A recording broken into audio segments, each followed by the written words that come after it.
मोक्षदा एकादशी के दिन जल में यह विशेष चीज मिलाकर तुलसी में चढ़ा दीजिए। धन व्यापार में वृद्धि होती है।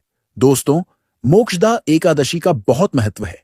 यह एकादशी आपको यूं ही गवाह नहीं देनी चाहिए।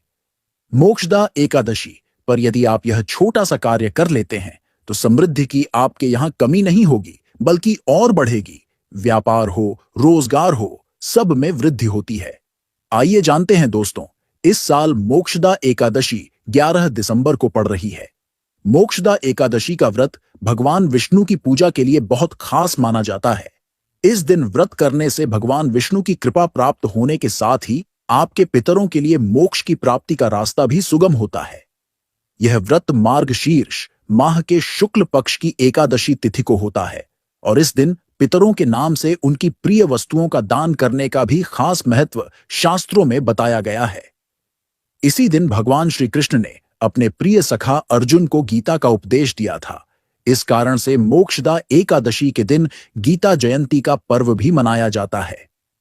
इस दिन भगवान विष्णु और मां लक्ष्मी की विधि विधान से पूजा की जाती है। मोक्षदा एकादशी का व्रत इस बार 11 दिसंबर को रखा जाएगा। पंचांग के अनुसार इस व्रत का आरंभ 11 दिसंबर को देर रात 3:42 पर होगा। वहीं 11 दिसंबर को देर रात 3:42 पर होगा। इस तिथि का समापन 12 दिसंबर को देर रात 1:09 पर होगा। उदया तिथि के अनुसार इस साल मोक्षदा एकादशी का व्रत 11 दिसंबर 2024 को रखा जाएगा। व्रत को करने से आपको सुख समृद्धि की प्राप्ति होती है और साथ ही आपके पितरों को मुक्ति मिलती है। माना जाता है कि इस दिन जो घर की स्त्री स्नान करने के पश्चात तांबे बर्तन में शुद्ध जल भरकर उसमें थोड़ा गाय का कच्चा दूध मिलाकर जो तुलसी में अर्पित करती है, उस स्त्री के पति की उन्नति होती है और उसके घर में समृद्धि बढ़ती है। तुलसी से जुड़ा उपाय खासकर स्त्रियों को ही करना चाहिए। स्त्रियों को तुलसी से जुड़ा उपाय करने से अधिक फल की प्राप्ति होती है। इसलिए स्त्रियों को कहा भी जाता है कि प्रतिदिन तुलसी में अर्घ देना चाहिए। मोक्षदा एकादशी पर तुलसी से जुड़ा यह उपाय करने से स्त्री के यहां धन धान्य की कमी नहीं होती है और धन में वृद्धि होती है।